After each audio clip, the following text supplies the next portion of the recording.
A very good evening and happy World Book Day, or it's hard to use the word happy at the moment, but this is partly why I've chose tonight's reading on a travel thing and a funny story as well. A lot of friends who I've made on forums and things are finding the situation difficult, possibly extra difficult, just as part of the coordination issues that people with dyspraxia have.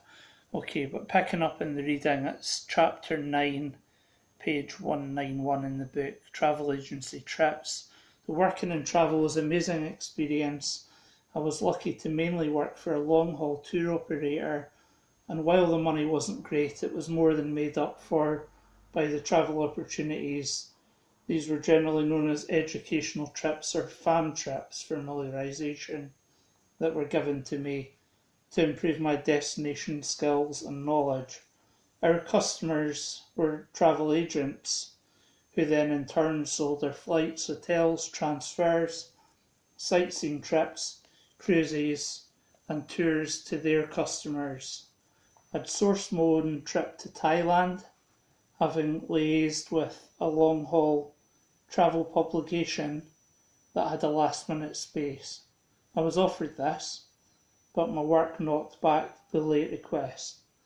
Understandable as little notice was given. However, I couldn't hide my disappointment.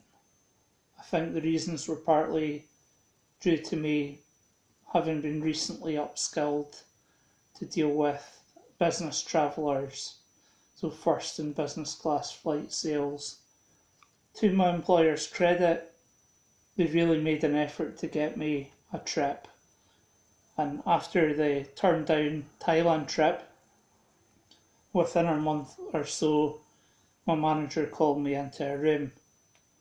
She and her boss then offered me a trip to Australia. This would be my third time in Australia.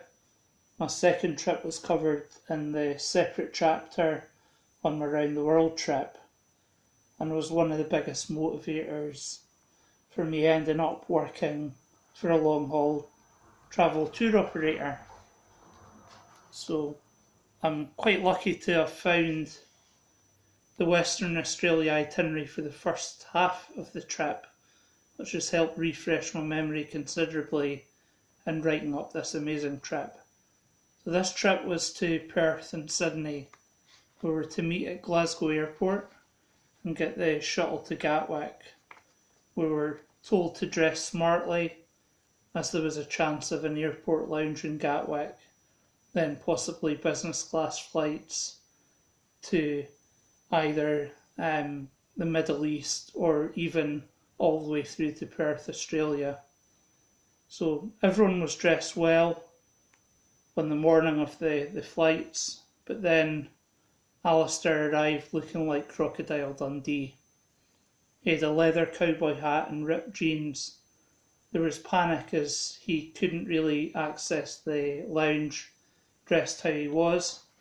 I immediately thought on my feet and said that I have a spare pair of chinos, but these were about double the size he needed. He accepted my offer and headed to the toilet. 5 minutes later, he arrived back with clearly oversized trousers on and looked really silly. He's a heck of a nice guy, one of the friendliest in the office, and would do anything to help you. He'd also worked for the company for a long time, and this was his first educational opportunity. We arrived at security, and Alistair was in front of me. He went through the x-ray machine, and beep, beep, beep. He was asked back and told to empty his pockets, and unusually he presented 2 screwdrivers. He was asked why, and his answer was that he was sorting an issue with a colleague's desk, exactly the kind-hearted thing that he used to do. He went back through the machine and bleep, bleep, bleep. Take off your belt, please. Oh no. He took the belt off and his trousers fell down in front of the Glasgow Airport security team. Even worse, he was commando with no underwear on. so he was completely exposing his bits. Some of us, myself included, were practically rolling about the floor as it was so funny, a bit serious as well. But security were decent about this, and he was not in any trouble and had now cleared security. Oh, I've got another couple of these today, so I hope you enjoy the talks and again the book Yellow Spaghetti, which is available either directly from me. I'm going to call that £5 plus two for postage if postage is involved, or it's available on Amazon or at any bookshop. Whitty's and Peebles, when they're back to normal, have it in stock.